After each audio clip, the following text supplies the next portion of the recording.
భవన నిర్మాణ కార్మికుల సంక్షేమ పథకాలను ప్రైవేటు ఇన్సూరెన్స్ కంపెనీలకు అప్పగించదని, అదేవిధంగా నెలకు 10,000 రూపాయల పెన్షన్ ఇవ్వాలని, అదేవిధంగా పక్కా గృహాలు రేషన్ కార్డుని మంజూరు చేయాలని, అదేవిధంగా పిఎఫ్ ఈఎస్ఐ సౌకర్యాలను కార్మికులకు వర్తింపజేయాలని, ఇంకా తదితర డిమాండ్లను పరిష్కరించాలని డిమాండ్ చేస్తూ ఈరోజు భారత కార్మిక సంఘాల సమాఖ్య ఐఎఫ్టియు జాతీయ కమిటీ ఇచ్చిన పిలుపులో భాగంగా ఈరోజు భవన నిర్మాణ కార్మిక సంఘాల ఆధ్వర్యంలో ఈరోజు కొత్తగూడెం కలెక్టరేట్ కార్యాలయం ముందు ధర్నా నిర్వహించి మరి అధికారులకు మెమోరాండం ఇవ్వడానికి జరుగుతూ ఉంది. ఇప్పటికైనా కేంద్ర ప్రభుత్వం, రాష్ట్ర ప్రభుత్వం భవన నిర్మాణ కార్మికుల సమస్యలు పరిష్కరించాలని చెప్పి ఈ సందర్భంగా డిమాండ్ చేయడం జరుగుతూ ఉంది. ప్రధానంగా సంక్షేమ పథకాల విషయంలో ఇవాళ ప్రైవేటు ఇన్సూరెన్స్ కంపెనీలకు అప్పచెప్పడం వల్ల కార్మికులు నష్టపోయేటువంటి ప్రమాదం ఉన్నది. ఇప్పటికే సంక్షేమ పథకాలు ప్రభుత్వం సక్రమంగా అమలు చేయనటువంటి స్థితి ఉన్నది.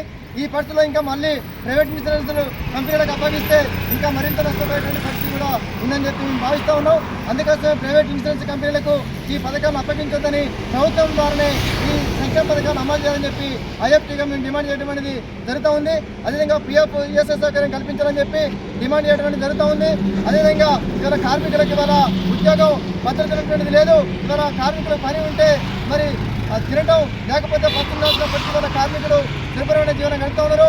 కాబట్టి మరి పిఎఫ్ ఈఎస్ఐ సౌకర్యంతో పాటు నెలకు 10,000 రూపాయల పెన్షన్ కూడా ఇవ్వాలని చెప్పి డిమాండ్ చేస్తున్నాం. ఇవాళ ఇందిరమ్మ ఇల్లు కల్పిస్తామని చెప్పి ప్రభుత్వం హామీ ఇచ్చింది.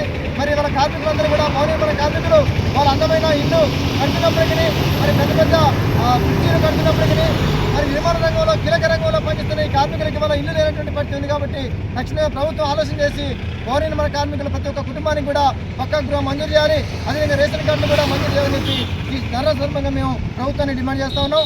ఈ ధర్నాలో పాల్గొన్న కార్మికులందరూ కూడా అభినందనలు ఐఎఫ్టీ జిల్లా కమిటీ తరఫున తెలియజేస్తూ